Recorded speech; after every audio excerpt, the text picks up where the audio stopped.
Efésios capítulo 1, do verso 3 ao verso 6. Bendito Deus e Pai de nosso Senhor Jesus Cristo, que nos tem abençoado com toda sorte de bênção espiritual nas regiões celestiais em Cristo. Assim como nos escolheu nele, antes da fundação do mundo, para sermos santos e irrepreensíveis perante ele, e em amor nos predestinou para ele, para a adoção de filhos por meio de Jesus Cristo, segundo o beneplácito da sua vontade, para o louvor da glória de sua graça, que ele nos concedeu gratuitamente no amado. Até aí somente, vamos orar. Amado Senhor, nós exaltamos o teu nome mais uma vez, pelo privilégio de estarmos juntos como igreja do Senhor, pelo privilégio de fazermos parte da igreja gloriosa do Senhor, que se espalha por todo o mundo, composta dos remidos por Jesus Cristo, que no dia do Senhor se apresentam diante do Senhor, a fim de exaltar a tua majestade. Somos gratos por poder louvar o Senhor, entoar cânticos ao teu nome, o que é bom.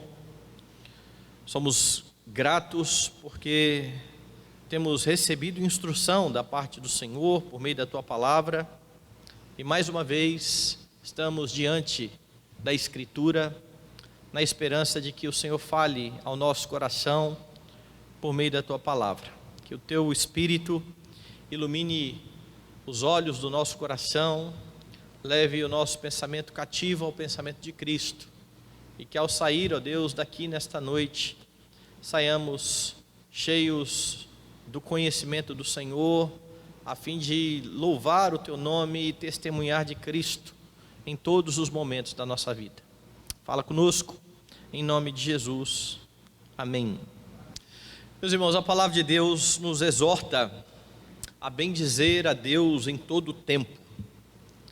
Nós temos inúmeras razões para bendizer o nosso Senhor.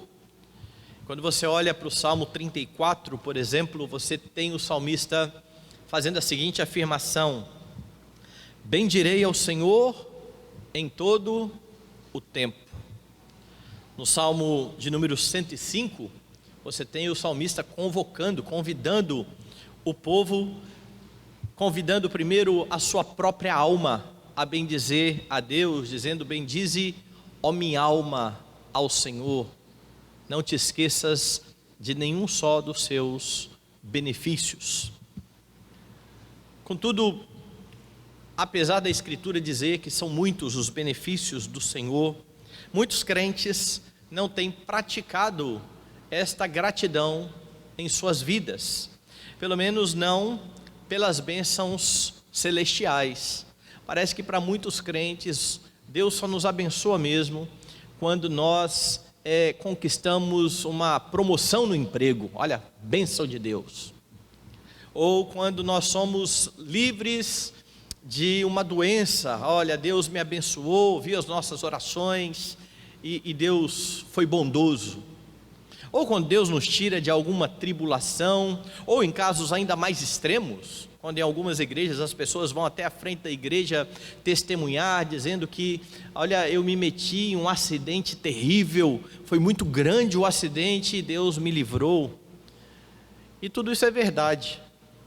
Deus é aquele que nos dá trabalho, Deus é aquele que nos dá a vida. Nós acordamos todos os dias, abrimos os nossos olhos, respiramos, porque o Senhor está sendo conosco.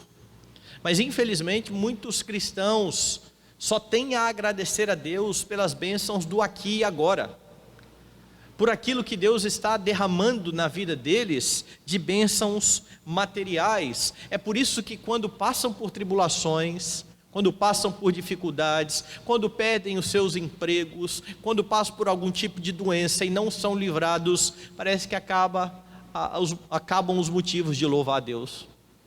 Afinal de contas, Deus não me livrou, Deus está me deixando passar por essa situação tão complicada. E ao que parece, muitos crentes estão fazendo o contrário daquilo que Paulo exorta aos coríntios, e estão com os olhos fitos somente nas coisas deste mundo.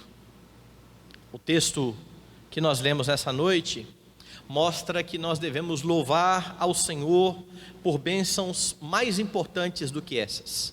E de novo, são bênçãos, é Deus quem nos concede todas estas coisas, mas há bênçãos muito mais importantes do que essas, pelas quais devemos bendizer ao Senhor.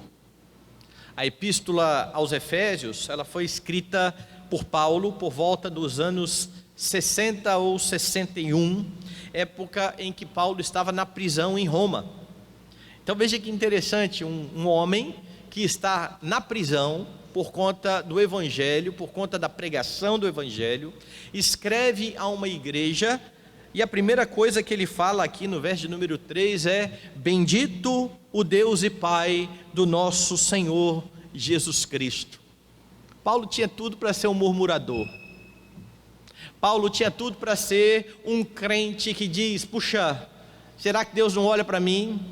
Será que as coisas vão continuar complicadas assim? Eu tenho me dedicado, eu tenho dado o meu sangue, literalmente, pelo Evangelho, eu tenho sofrido por causa de Cristo, e é isso que eu recebo, prisão. É assim que o Senhor me recompensa. Mas Paulo, em meio à prisão, continua proclamando o Evangelho e continua bem produtivo, escrevendo várias cartas às igrejas por onde ele já tinha passado. E então ele vai dizer que este Deus que conduz a sua vida é um Deus bendito. Você pode inferir a prisão de Paulo, porque no início dos capítulos 3 lá e 4, Paulo faz referência a si mesmo desta forma. Ele fala de si mesmo como um prisioneiro do Senhor. É assim que ele fala sobre a sua situação. Paulo conhecia bastante a igreja de Éfeso, porque se você lembrar do livro de Atos, você vai lembrar que Paulo esteve pelo menos 2 vezes em Éfeso. Ele esteve naquela cidade na primeira ocasião de forma breve, mas na segunda o apóstolo demorou pelo menos 3 anos. É naquela ocasião que ele se despede dos presbíteros, e tem aquela passagem muito bonita em Atos dos Apóstolos, onde ele diz aos presbíteros da sua responsabilidade de pastorear o rebanho. Por 3 anos Paulo está ali pregando a palavra do Senhor, instruindo aqueles irmãos, e agora então ele escreve a esta igreja que ele conhece de perto. Não são irmãos distantes, não são irmãos de quem Paulo ouviu falar, mas são irmãos bastante próximos, com quem Paulo teve bastante contato. E no início da carta, Paulo já saúda estes irmãos. Ele começa dizendo: olha, Paulo, verso 1, apóstolo de Cristo Jesus, por vontade de Deus, aos santos que vivem em Éfeso e fiéis em Cristo Jesus. Então ele já se apresenta: eu sou o apóstolo porque Jesus me fez apóstolo, e eu escrevo àqueles que são fiéis a Deus, aqueles que fazem parte desta igreja. E ele, como comumente faz, diz: graça a vós outros e paz da parte de Deus nosso Pai e do Senhor Jesus Cristo. Depois dessa saudação, do verso 3 até o verso de número 14, você encontra um texto que muitos estudiosos têm chamado de um louvor em forma de poema. Tamanha a beleza dessa passagem. Se você nunca reparou, essa passagem do verso 3 até o verso 14, ela é uma passagem que você começa a ler e quase que te falta fôlego. Não há ponto final e começando um outro parágrafo. Do verso 3 ao verso 14 é um único parágrafo. No texto grego não há sequer pontuação como o nosso em português. O texto grego é mais complicado ainda de você ler esse texto. Em português você tem ainda aí umas vírgulas, certo? Um ponto e vírgula para ajudar na leitura. Mas é um texto bastante longo, que é de fato um poema onde Paulo expressa todo o seu louvor ao Deus Pai, Filho e Espírito Santo por sua obra de salvação na vida dos crentes. No verso 3, Paulo está conclamando então a igreja a bendizer a Deus, como eu li aqui. Bendito o Deus e Pai de nosso Senhor Jesus Cristo. E essa palavra que aparece aqui, bendito ou bendizer, ela tem o sentido de agradecimento a alguém. O bendizer a Deus aqui seria então uma gratidão a Deus por aquilo que o Senhor realizou, por aquilo que o Senhor fez. E ele então vai falar tanto da obra do Filho, quanto da obra do Pai e quanto da obra do Espírito Santo na salvação da igreja. Paulo está mostrando aqui que Deus é digno de ser louvado, de ser adorado, porque Ele mesmo é o autor das bênçãos derramadas sobre os crentes. E você vai notar que ele não está falando aqui de bênçãos materiais, de posses que os crentes tinham, ele está falando de algo muito mais importante do que isso.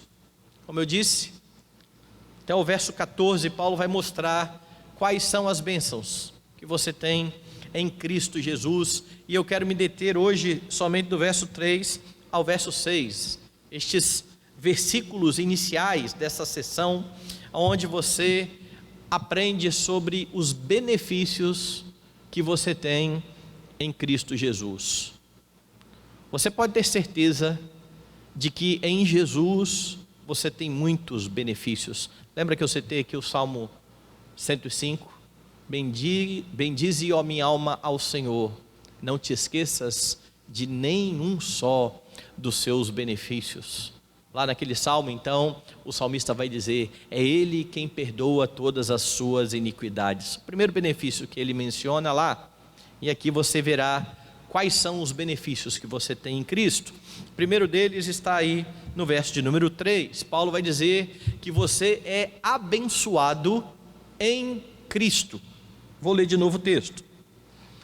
Bendito Deus e Pai de nosso Senhor Jesus Cristo, que nos tem abençoado com toda sorte de bênção espiritual nas regiões celestiais em Cristo. Então perceba a ênfase de Paulo. A primeira razão que ele coloca aqui para que a igreja bendiga a Deus é que Deus tem abençoado a igreja. Outra tradução possível para esse texto seria bendito o Deus e Pai do nosso Senhor Jesus Cristo, o qual nos abençoou. E entendendo dessa maneira, você pode notar que o apóstolo está se referindo a algo que Deus fez no passado, mas que não ficou simplesmente lá no passado. É algo que Deus vem continuamente feito na vida dos seus filhos. Deus nos tem abençoado. Ele não simplesmente nos abençoou, mas Ele nos tem abençoado. A ação de Deus aqui então é contínua. E o argumento de Paulo é que você precisa bendizer a Deus, porque essa bênção tem sido constante.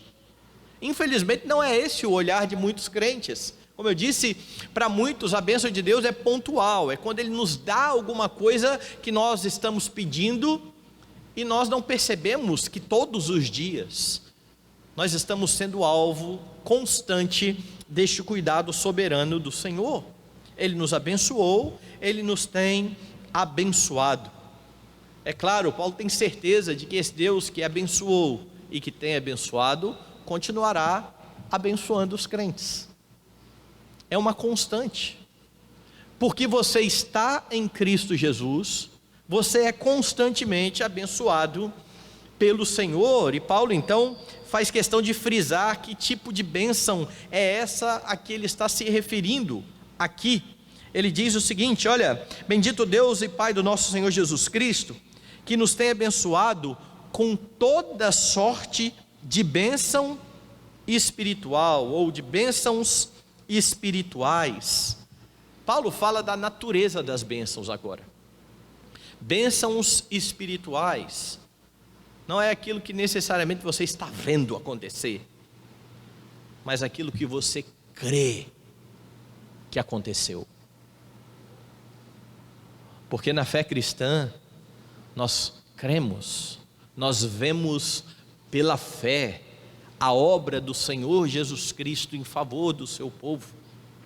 As bênçãos que Deus nos derrama aqui são palpáveis. Você pode ver o aumento de salário, você pode ver o emprego, você pode ver o seu corpo reagindo a doenças, né, e sendo curado. Você vê estas coisas. Mas aquilo que Jesus fez, e que Paulo diz que Deus tem nos abençoado nas regiões celestiais em Cristo, você não vê, você crê. É fé, porque a salvação é assim, pela graça, mediante a fé. E esta graça concedida por Cristo é superior a qualquer benefício que você possa ter nesse mundo. É por isso que a felicidade dos crentes não pode estar neste mundo. E se você quiser um exemplo disso, é só você lembrar do texto que eu preguei aqui alguns domingos atrás, quando Jesus vai dizer que do que adianta o homem ganhar o mundo inteiro se ele vier a perder-se. Naquela parábola que Jesus diz que um homem muito rico ouviu do Senhor: louco, esta noite te pedirão a tua alma, o que tens ajuntado, para quem será? Por mais que o homem conquiste bênçãos materiais nesta terra, se ele não for alcançado pelo Evangelho de Cristo, se o coração dele não for transformado mediante a obra redentora do Senhor Jesus Cristo, ele vai viver uma vida inteira aqui, que à luz da eternidade não é nada, e sofrerá as penalidades de estar longe do Senhor durante toda a eternidade. Mas porque você tem Cristo, porque Ele tem abençoado você com toda sorte de bênçãos espirituais nas regiões celestiais, ainda que você sofra nessa vida, ainda que você padeça neste mundo, ainda que você tenha falta de muitas coisas, você tem a maior das bênçãos, que é a salvação e a vida eterna. É por isso que nós contemplamos o porvir, é por isso que nós olhamos para frente, é por isso que, como Paulo afirma, a nossa esperança em Cristo não pode se limitar apenas a este mundo. Porque se a esperança em Cristo se limita apenas a este mundo, somos os mais infelizes de todos os homens. Bendiga a Deus, diz Paulo, pelas bênçãos espirituais nas regiões celestiais em Cristo Jesus. Eu sei, você sabe, as bênçãos de Deus por vezes vão se estender ao que é material. Deus é bom, Ele não é obrigado a nos conceder bênçãos materiais, mas Ele é bom, Ele é gracioso, Ele cuida dos seus filhos. Mas o que deve satisfazer o seu coração é a convicção daquilo que você entende pela fé. E eu estou falando de convicção porque a Escritura trata a fé desta forma, certo? Fé é a certeza das coisas que você espera, fé é a convicção daquilo ou dos fatos que você não vê. E são estas convicções que precisam estar enraizadas no seu coração, a fim de que você esteja plenamente satisfeito no Senhor, quer você tenha bênçãos materiais, quer você não tenha. E quando você tem esta consciência, você pode louvar a Deus e dizer: eu aprendi a viver contente em toda e qualquer situação. Eu não dependo das circunstâncias, a fim de ser alegre e a fim de louvar a Deus. Eu faço isso porque o Senhor me tem abençoado com toda sorte de bênçãos espirituais.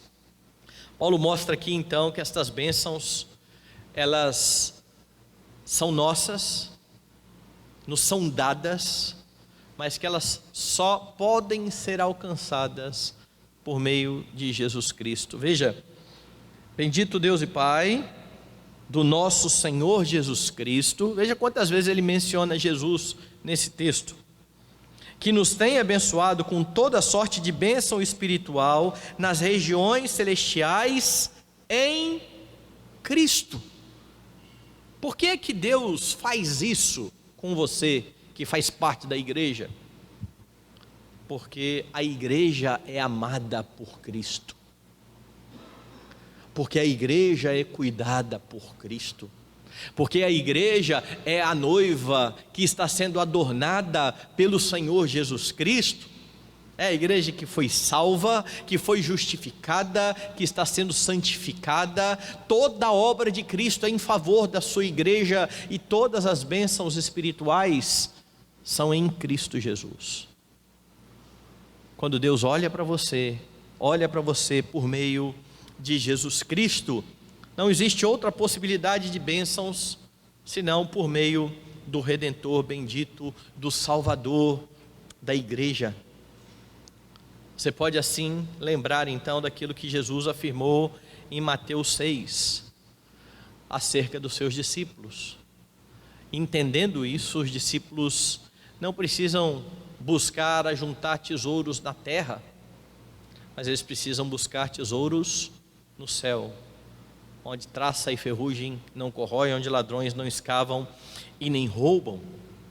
As bênçãos espirituais concedidas por Cristo, elas são eternas, elas não são perecíveis como as deste mundo, porque se o seu coração está focado nas coisas deste mundo, hoje você tem dinheiro, amanhã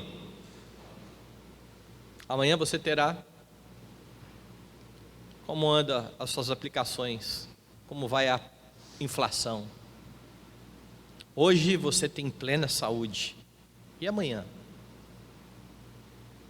Hoje você pode confiar na sua capacidade intelectual e dizer: não, eu estou bem, eu estou tranquilo, porque eu me garanto. E você vai continuar com estas capacidades intactas. Este ano, 1 ano e meio que nós estamos vivendo, vem para mostrar o quão frágeis nós somos. Se ninguém tinha se dado conta disso ainda, eu acho que deu para perceber a fragilidade da nossa vida. É por isso que nós não focamos nas coisas desse mundo. Os nossos olhos precisam estar nas bênçãos espirituais concedidas por Cristo, porque elas são eternas. E a minha pergunta é: você tem sido grato pelas bênçãos celestiais que você recebe em Cristo? Você tem vivido contente, independente das circunstâncias? É isso que vai dizer se você é grato pelas bênçãos espirituais. Se diante da falta daquilo que é material, você continua firme e convicto de que Deus cuida de você, de que Ele é o seu amparo, de que Ele é o seu escudo, de que Ele é a sua fortaleza. A sua vida não pode depender daquilo que você tem, daquilo que você possui. O nosso humor não pode ser alterado por conta das coisas deste mundo. Nós precisamos, à semelhança de Paulo, aprender a viver contente com aquilo que o Senhor tem nos dado, tem feito na nossa vida. Infelizmente, há muitos crentes dentro das igrejas, até mesmo das nossas igrejas, que querem estar perto do Senhor, achando que estar perto do Senhor significa ter bênçãos materiais. Ao invés de ter o pensamento, por exemplo, de Davi, lá no Salmo 16, Davi afirma assim: digo ao Senhor. Você lembra de Davi? Davi é o rei rico, certo? Muito rico. Mas ele diz: digo ao Senhor, tu és o meu Senhor, outro bem não possuo, senão a ti somente. Davi tem posses. Ele é um homem muito rico, muito poderoso, mas ele sabe o que mais ele precisa valorizar nessa vida. não possuo nada mais, senão a Ti somente. Se você está em Cristo, significa que o Senhor mudou a sua sorte, te tirando da condição de escravidão do pecado e te dando plena liberdade. E você precisa ser grato por isso, para não murmurar diante das adversidades da vida. E quando o Senhor conceder bênçãos materiais, louvado seja o Senhor. E sabe o que vai acontecer se você estiver focado em Cristo, quando Ele retirar as bênçãos materiais? O mesmo que aconteceu com Jó. Deus deu e Deus tomou. Bendito seja o nome do Senhor. Mas nós só vamos viver assim, entendendo a importância do Redentor das nossas almas, a importância que Ele tem em nossa vida.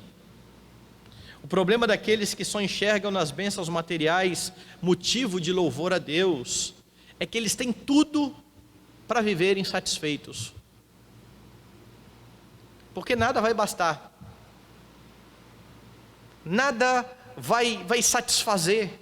Eu sempre vou precisar de um pouco mais, e geralmente eu vou sempre olhar para aqueles que têm um pouco mais e dizer, podia ser eu, né?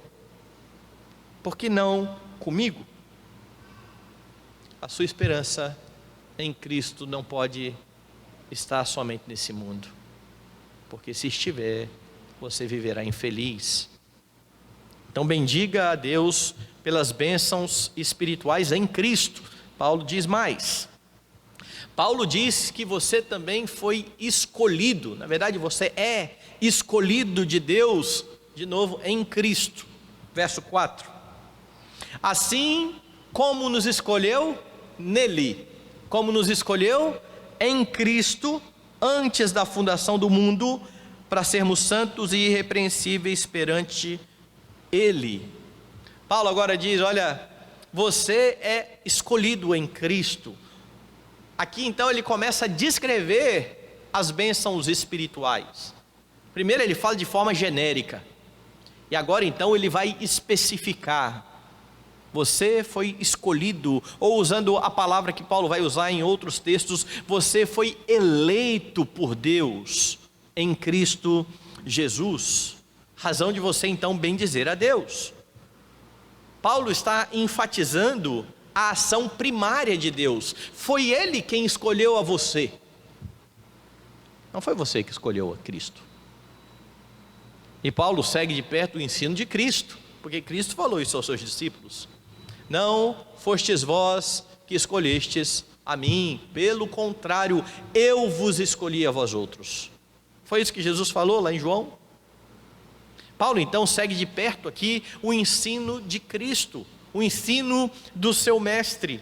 A iniciativa da sua salvação foi do Senhor, e foi do Senhor antes que houvesse mundo, antes que houvesse todas as coisas.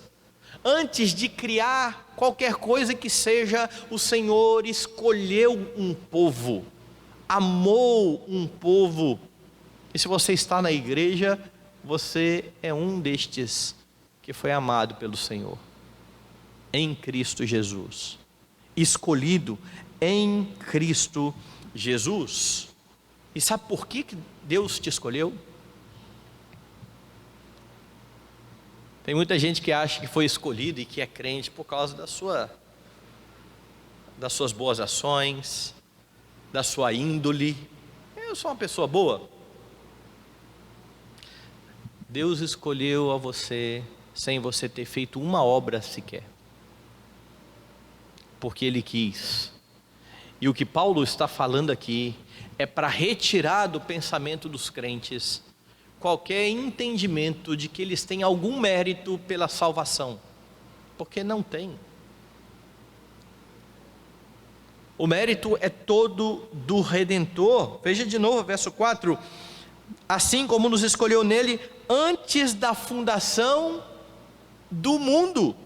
Foi para isso que você foi escolhido, por amor antes da fundação do mundo. Paulo tratou desse tema quando ele escreveu aos Romanos, e ele deixou bem clara essa questão. E eu acho extraordinária a forma como Paulo ilustra a eleição de Deus lá na Epístola aos Romanos, porque, veja lá, abra comigo lá em Romanos, capítulo de número 9. Veja como que Paulo vai desenvolver isso. No capítulo 9, ele começa dizendo da tristeza que ele tem, porque Israel está rejeitando o seu Messias. Israel esperou por tanto tempo o seu Messias, e agora o Messias veio e Israel simplesmente deixou de lado.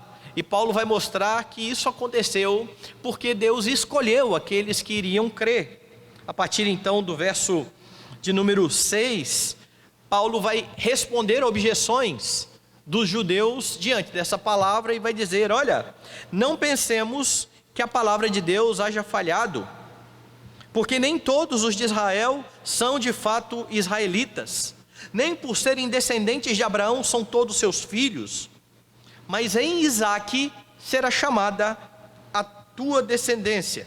Isto é, estes filhos de Deus não são propriamente os da carne, mas devem ser considerados como descendência os filhos da promessa, porque a palavra da promessa é esta. Então até aqui o que Paulo está dizendo? Olha, não pense que por ser filho de judeu, você é do povo de Deus.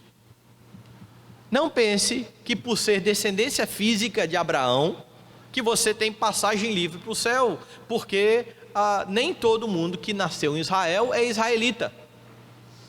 E aqui Paulo está mostrando que o verdadeiro Israel de Deus não é uma nação étnica, mas um povo escolhido de toda a tribo, língua, povo e nação. É um povo um Israel espiritual.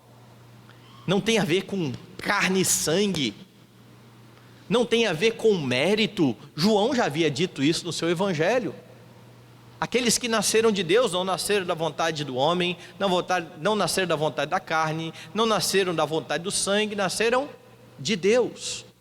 E Paulo está dizendo isso: não pense que todo mundo de Israel é israelita. De fato, os filhos de Deus não são os da carne, mas são os filhos da promessa. E ele então exemplifica: porque a palavra da promessa é essa: por esse tempo virei, e Sara terá um filho. E não somente ela, mas também Rebeca, ao conceber de um só, Isaque, nosso pai. E ainda não eram gêmeos nascidos, nem tinham praticado bem ou mal, para que o propósito de Deus quanto à eleição prevalecesse, não por obras, mas por aquele que chama. Já fora dito a ela: o mais velho será servo do mais moço, como está escrito: amei a Jacó, porém me aborreci de Esaú. E por que eu gosto desse exemplo que Paulo traz? Porque aqui você tem duas crianças nascidas no mesmo dia, gêmeos, da mesma mãe, filhos do mesmo pai crente, da mesma nação, ambos são do povo de Israel, e Deus amou um e rejeitou outro. Mas por quê? Porque Esaú era mais bonzinho do que Jacó era mais bonzinho do que Esaú? Olha a história. Olhe para a história. Como eu digo aqui vez por outra, eu escolheria Esaú. Eu não sou Deus. Deus não vê as obras. Jacó era o trapaceiro. Jacó é aquele que vem trapaceando desde que nasceu. Por isso que o nome dele é trapaceiro. O nome dele é Jacó. Deus escolheu Jacó. Deus aborreceu Esaú. Ambos pecadores, ambos com seus defeitos, pecados. Nenhum dos dois tinha méritos. Sabe por que tinha que ser assim? Paulo diz: para que o propósito de Deus quanto à eleição prevalecesse, não por obras, mas por aquele que chama. O que Paulo está falando aqui aos Romanos tem a ver então com aquilo que nós estamos vendo lá em Efésios, quando Paulo então diz: ele nos escolheu em Cristo antes da fundação do mundo, para que ninguém bata no peito e diga: eu mereço ser salvo. Deus viu as minhas boas obras, Deus contemplou o meu caráter, Deus viu que eu teria fé. Não, Deus simplesmente te escolheu porque Ele resolveu te amar sem mérito algum. Este é um dos benefícios que você tem em Cristo. Se você dependesse de você somente para ser salvo, você estaria condenado eternamente. Mas Deus escolheu, Ele elegeu o seu povo para que o mérito seja do Senhor Jesus Cristo. E aqui nesse texto você tem plena certeza de que não foi por causa das obras. Como é que você vê isso? Olhe de novo. Nos escolheu antes da fundação do mundo para sermos santos e irrepreensíveis. Ou seja, você não era santo, você não era irrepreensível, você foi escolhido para ser. Você não tinha condição de ser. Foi porque você foi alvo das bênçãos espirituais em Cristo. Foi porque Ele fez grande obra pela sua vida, que você agora tem condições de desenvolver esta santidade. Porque ela não é natural em pecadores. O que é natural no pecador é pecar. É isso que é natural. A santidade é um milagre. A santificação de homens é um milagre operado por Deus, pelo trino Deus. Quando Ele então te tira das trevas e te traz para a luz, e te dá o Espírito, e te dá a palavra, e te faz enxergar a Escritura, e te dá condições de viver de acordo com a Escritura. É Deus quem faz isso na sua vida, porque Ele te escolheu, e ao te escolher, e ao morrer por você, Ele então justificou a você. Você que era visto como um reprovado por Deus, é agora, por causa de Cristo, justificado pela fé. A justiça de outro é atribuída a você, é a justiça de Cristo. De modo que o Senhor olha para você e vê o seu filho amado, em quem Ele se compraz. De modo que o Senhor olha para a sua vida, e você conhece a sua vida, e você sabe os pecados que você comete. Você sabe quantos pecados você cometeu da hora do almoço para cá. E Deus olha para você por meio de Cristo, como se você não tivesse cometido um pecado sequer. Você quer bênção maior do que essa? Se Deus não te visse assim, você estaria condenado. Porque Deus te vê desta forma. Você tem vida eterna. O que te falta? Será que de fato há espaço para reclamações, para murmurações daquilo que nos falta de bênçãos aqui materiais? Nós temos tudo em Cristo. E mesmo que nos falte neste mundo possessões, nós temos um rico tesouro, porque fomos escolhidos em Cristo para sermos santos e irrepreensíveis. E agora você pode deixar aquela vida antiga de pecado. Nós cantamos aqui sobre isso, certo? Conheci um mundo mau, com ele os seus ardis, eu me arrastei no lamaçal, porque eu quis. Jesus Cristo veio e me achou assim tão sujo. Numa cruz derramou por mim sangue tão puro.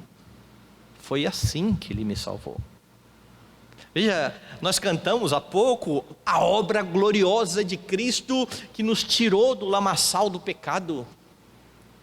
E agora Ele está nos santificando, nos colocando no meio da sua igreja e nos dando capacidade de desenvolver a salvação. A palavra que aparece aqui, ele diz, para sermos santos e irrepreensíveis. A palavra irrepreensível aqui tem um sentido de alguém sem mancha, de alguém sem mácula. Você sabe aonde que aparece essa palavra? Essa é a palavra que se refere ao cordeiro que tinha que ser sacrificado. O cordeiro precisa ser sem mácula, sem mancha. Você foi escolhido para ser sem mácula e sem mancha. Mas pastor, eu ainda não sou. Eu sei. Nenhum de nós ainda é. Mas Deus já nos vê assim, porque Cristo é assim. E um dia seremos apresentados tal como Ele é. Essa é a garantia que está nas cartas, nas pastorais, nas cartas lá de João. Nós já somos filhos de Deus, ainda não se manifestou o que haveremos de ser. Quando Ele se manifestar, seremos como Ele é. Então fique tranquilo, porque Deus está fazendo uma grande obra na sua vida e promete apresentar a sua igreja diante dele mesmo, sem mácula e nem ruga e nem coisa alguma. Você foi escolhido em Cristo, você foi escolhido para ser santo, e você precisa buscar viver desta forma perante Ele. Para isso você precisa de um novo coração, que Deus já te deu. Para isso você precisa encher este novo coração da palavra de Deus, para não pecar contra Ele. É a palavra de Deus que vai fazer com que você, cada dia mais, deixe de lado as coisas deste mundo, os padrões deste mundo, e seja reformatado com um novo padrão. Você agora tem novas perspectivas sobre moral, sobre costumes, porque você foi salvo e Deus está santificando a sua vida. É por isso que você precisa buscar isso. Você foi habilitado para isso. Ninguém pode chegar diante de Deus e dizer: olha, eu não consegui buscar uma vida de santidade, porque o Deus que nos salvou nos habilita a isso. Paulo, escrevendo a outra igreja, diz isso: desenvolvei a vossa salvação, porque Deus é quem opera em vós o querer e o realizar. E não é mérito seu, é mérito de Cristo, porque é Ele que está operando em você o querer e o realizar, conforme a sua boa vontade. Deus está trabalhando na vida da sua igreja, e o teste para saber se você é ou não crente é estabelecido por João, quando ele diz: nisto são manifestos os filhos de Deus e os filhos do diabo. Todo aquele que não pratica a justiça não procede de Deus, nem aquele que não ama o seu irmão. O que João está mostrando ali é: quem é salvo por Cristo agora demonstra com a sua vida, com as suas obras. O padrão muda, a vida muda. Então essa é a segunda bênção que Paulo descreve aqui, mas ele fala ainda de uma terceira bênção. Você é adotado por meio de Cristo. Veja o verso 5. Nos predestinou para Ele, para a adoção de filhos por meio de Jesus Cristo, segundo o beneplácito da sua vontade. Mais uma bênção mencionada por Paulo. Bom, você foi escolhido por Cristo. Nós sabemos que por ter sido escolhido para ser santo, Ele morreu por você e te justificou. E Paulo agora diz: você foi escolhido para ser adotado. Você foi adotado. Tem aquele povo que diz assim: eu também sou filho de Deus, não tem? Quando eles são excluídos de alguma coisa, você vai distribuir alguma coisa para alguém, aí chega um gaiato e fala assim: para mim também, eu também sou filho de Deus. E a percepção das pessoas é essa, que todo mundo é filho de Deus. Não é essa a percepção da Escritura. Por natureza, os homens são filhos da ira. Paulo fala isso aqui mesmo aos Efésios, no capítulo 2. Veja só, para você dar uma olhada aí. Ele vos deu vida, estando vós mortos nos vossos delitos e pecados, nos quais andastes outrora, segundo o curso deste mundo, segundo o príncipe da potestade do ar, do espírito que agora atua nos filhos da desobediência, entre os quais também todos nós andamos outrora, segundo as inclinações da nossa carne, fazendo a vontade da carne e dos pensamentos, e éramos por natureza filhos da ira, como também os demais. Mas Deus, sendo rico em misericórdia, por causa do grande amor com que nos amou, Ele então vai continuar mostrando isso aos crentes. Mas ele começa já lá na introdução da sua carta, apontando para essa realidade. Deus predestinou você, Ele escolheu você em Cristo, para que você seja adotado em Cristo. E por que você é adotado em Cristo? Porque Cristo é o Filho unigênito de Deus. Deus amou o mundo de tal maneira que enviou o seu Filho unigênito, para que todo aquele que nele crê não pereça, mas tenha vida eterna. E quando você crê em Jesus Cristo, você é feito filho de Deus. Você é recebido como um irmão do Senhor Jesus Cristo. Jesus é o nosso irmão mais velho, por meio de quem Deus nos adotou. Aquilo que para Ele é natural, é uma posição, porque Ele é assim desde a eternidade, Filho de Deus, para nós se tornou real, porque na história Deus nos alcançou e nos trouxe para a sua família. Como é que você tem se portado nessa nova família? Tem um monte de crente que não percebe este aspecto tão maravilhoso da doutrina.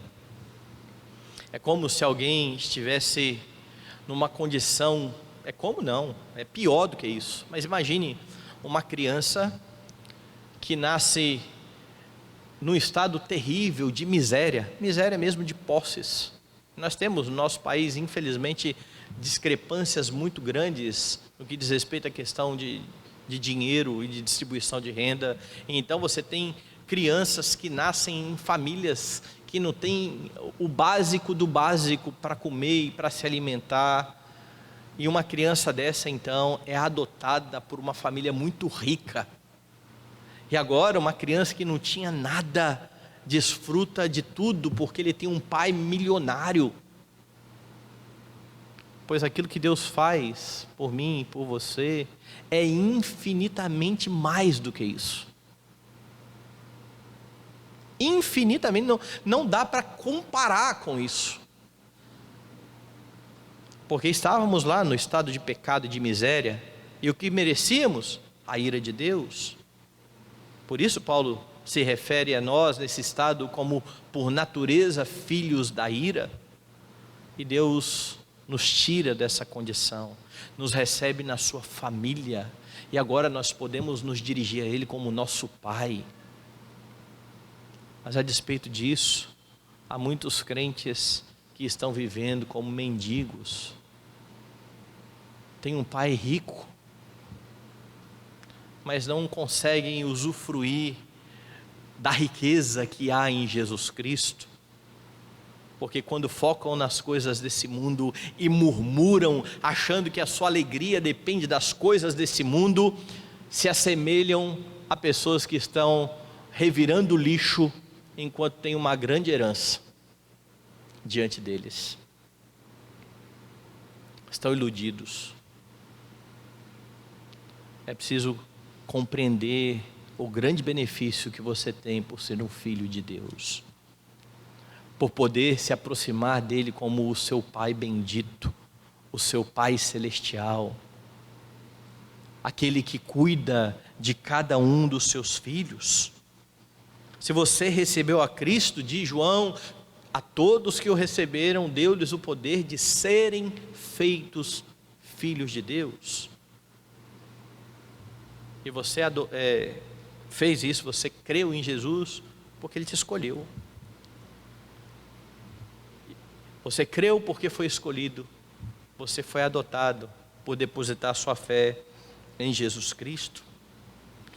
Quando Paulo diz que você é adotado como filho, está implícito que você então é participante de tudo aquilo que Jesus Cristo fez na cruz do Calvário, de toda a obra, ou como diz Paulo, de todos os tesouros que há em Cristo Jesus.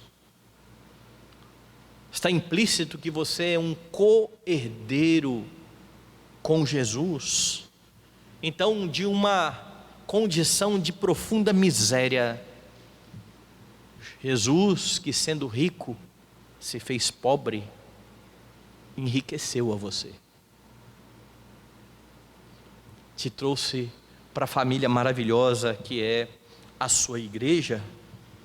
E mais uma vez, Paulo enfatiza, não foi por você primariamente, mas foi pelo beneplácito da sua vontade. Foi porque ele decidiu, foi porque ele quis. E isso aponta novamente para a soberania de Deus. Esse Deus soberano que faz todas as coisas como lhe agrada. Esse Deus que não pede conselhos a ninguém. Este Deus que executa a sua vontade no decorrer da história. No verso 6, Paulo deixa isso ainda mais claro. Foi segundo o beneplácito da sua vontade, para louvor da glória da sua graça, que ele nos concedeu gratuitamente no amado, ou seja, em Jesus. Mais uma vez ele está apontando para Cristo. Você tem sido grato por todas essas bênçãos? Faça aí uma avaliação da sua vida diante das tribulações, diante destes últimos tempos que nós temos vivido, tempos difíceis que têm levado muitas pessoas a perderem os seus empregos, a perderem a sua saúde, a perderem a sua estabilidade financeira, emocional. Como é que você tem reagido às circunstâncias da sua vida? Você tem reclamado da sua sorte, murmurado? Porque essa é uma questão possível de acontecer. Jó, que eu citei aqui, que disse Deus deu e Deus tomou, bendito seja o nome do Senhor, tinha uma esposa que estava ao seu lado e que teve uma reação totalmente distinta da dele, e que diante de todas as suas perdas, disse para Jó: você ainda continua mantendo a sua integridade? Amaldiçoe a Deus e morra. Ou em outras palavras, está vendo? Você é fiel a Deus, é assim que Deus te paga. É isso que Deus faz por você. Você ainda vai continuar fiel a esse Deus. Lembra da palavra de Jó para ela, né? Falas como uma louca. Temos recebido o bem de Deus, não receberíamos também o mal. Deus deu e Deus tomou, bendito seja o nome do Senhor. Essa resposta só é possível em um coração que tem aquela convicção de Jó: eu sei que o meu Redentor vive e que por fim se levantará da terra. O homem natural nunca conseguirá viver dessa forma. Em Jesus, diante de todos os benefícios que você tem em Cristo, você pode responder às suas circunstâncias de forma piedosa que honra a Deus, porque Ele te capacitou. Ele tirou o seu coração de pedra e te deu um novo coração. Ele tem te instruído por meio da palavra. Ele te concedeu o seu Espírito, que guia você a toda a verdade. O problema é que nós já somos filhos de Deus, ainda não se manifestou o que haveremos de ser, e nesse tempo vai continuar ocorrendo o que Paulo estabelece lá aos Gálatas: a carne milita contra o Espírito contra a carne. A vontade da carne muitas vezes nos levará ao lamento, à murmuração, à ingratidão. E por que ingratidão? Porque diante de tudo que nós temos em Cristo, é ingratidão reclamar da nossa sorte por qualquer coisa que aconteça, ainda que pareça ser muito grave. Isso porque fomos salvos da ira vindoura. E ainda que soframos no presente século, neste mundo, toda essa tribulação pela qual passamos, segundo Paulo, ela é momentânea e leve, quando ele compara com aquilo que temos no Senhor e que experimentaremos para todo sempre. Mas você só vai se portar dessa forma lembrando das bênçãos que você tem em Cristo. Você é abençoado em Cristo, você foi escolhido em Cristo, você foi adotado em Cristo. A sua identidade está firmada em Cristo. Você não é aquela velha criatura, você foi feito uma nova criatura. Porque se alguém está em Cristo, está nessa condição. As coisas velhas se passaram, tudo se fez novo.